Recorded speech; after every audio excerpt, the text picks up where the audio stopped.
સુરતમાં એક બહુ મોટો પ્રોગ્રામ હતો અને એમાં હજારો પબ્લિકો હતા, કલાકારો બધા આવ્યા હતા, ભજન ને એવું ગાતા હતા.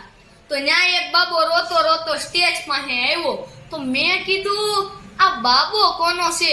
ત્યાં તો એક ભાઈ બોલ્યા, અરે આ બાબો તો બાબુભાઈ ઘીવાળાનો બાબો છે. તો હું માઇકમાં બોલ્યો, બાબુભાઈ ઘીવાળા તમારો કોયરો અટવાણો છે, તમે એને લઈ જાઓ.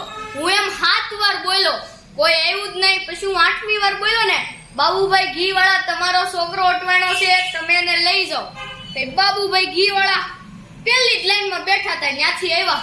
તો મેં કીધું, અરે બાબુભાઈ હું તમને ક્યારનો કહું છું આવો તમારો છોકરો રોવે છે, તો તમે કેમ ન આવ્યા?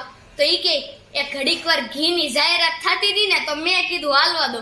બાબો 5 મિનિટ રોવે ને તો કઈ મોળો નથી પડી જવાનો.